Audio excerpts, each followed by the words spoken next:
தெலுங்குல வந்து big pass ஆரம்பிச்சிருக்கு உங்களுக்கு எல்லாருக்கும் தெரியும்னு நினைக்கிறேன். அதில் வந்து நாகார்ஜுனாவை வந்து ரெட் கார்டு கொடுக்குற அளவுக்கு ஒரு கண்டஸ்டன்ட் ஒரு வேலை பண்ணியிருக்காரு. அவர் வந்து இந்த இவர் தான் அந்த தலைவர்.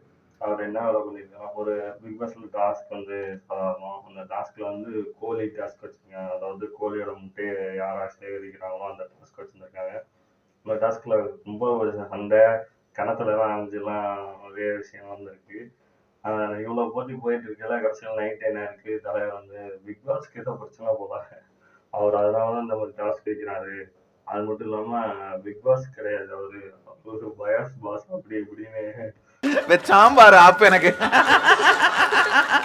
தலைவர் திட்டி தீர்த்திருக்காரு. ஆனா எல்லாமே வந்து பிக் பாஸ்ல வந்து பார்த்துட்டாங்க. பிக் பாஸ் டீம் பார்த்துட்டு அது வந்து நான்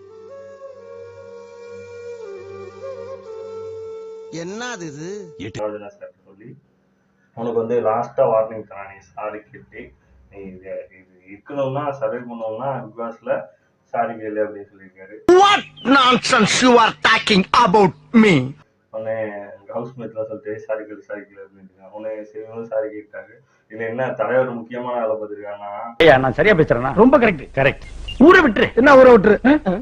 நீ இதை எடிட் பண்ணாலும் நான் வெளியில வந்து சொல்லுவேன்டா, எடிட் பண்ணாலும் வெளில வந்து சொல்லுவேன்டான்னு சொல்லி அதையும் ரெக்கார்ட் பண்ணியிருக்காரு.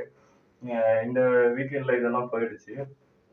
இதுல இன்னொரு விஷயம் என்ன நடந்திருக்குன்னா, விஷ்ணு பிரியா அவங்களுக்கு எல்லாருக்குமே தெரியும். அவங்க ஒரு ஆக்ட்ரஸா சாங்ஸ் எல்லாம் நிறைய பண்ணியிருக்காங்க.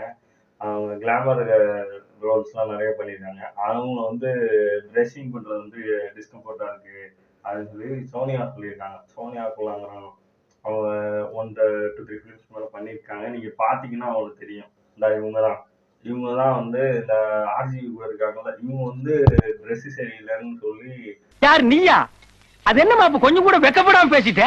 ட்ரெஸ்ஸிங் சரியில்லை, மேல் கண்டஸ்ட்லாம் இதாக டிஸ்கம்ஃபர்ட்டாக ஃபீல் பண்ணுறாங்கன்னு சொல்லியிருக்காங்க. அதுக்கு வந்து விஷ்ணு பிரியா கேட்டிருக்காங்க, யார் வந்து டிஸ்கம்ஃபர்ட்டாக ஃபீல் பண்ணுறாங்கன்னு நோட்டிஃபை பண்ணுங்க அப்படின்னு சொல்லியிருக்காங்க. அவங்க ஒரு 2 பேரோட பேர் சொல்லியிருப்பாங்க போல.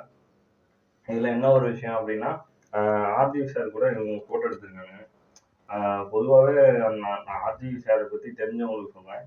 அவர் வந்து என்னைக்குமே ஒரு சினிமா கண்ணோட்டத்தில் இப்போ ஒரு பார்க்கக்கூடிய ஒரு டைரக்ஷனான ஒரு ஆள். அது வந்து இப்போ அவரை பற்றி நியூஸ் தெரிஞ்சவங்களுக்கு தெரியும். அவர் கூட ஃபோட்டோலாம் எடுத்திருக்காங்க.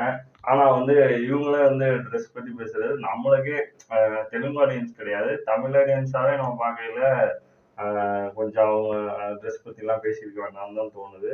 அது மட்டும் இல்லாமல் இதே ஒரு பக்கத்தில் இருக்கிறதுக்கு இந்த சோனியா அக்கலாவுக்கு ஆர்மி ஆரம்பிச்சுட்டாங்க. ஆர்மி ஆரம்பிச்சு அவங்க ஃபோட்டோ ஸ்டேட்டஸ்லாம் நிறையா போட்டுட்டு இருக்காங்க. தமிழ் பிக் பாஸ் வரப்போகுது, வந்தால் நம்ம தமிழ் பிக் பாஸ் பற்றி பேசலாம். நம்ம சேனலை சப்ஸ்கிரைப் பண்ணாமல் இருந்தீங்கன்னா மறக்காமல் சப்ஸ்கிரைப் பண்ணிடுங்க. நம்ம வீடியோ லைக் பண்ணிடுங்க, கமெண்ட் பண்ணுங்கள். தேங்க்யூ, உங்கள் சப்போர்ட் கொடுங்க. பை.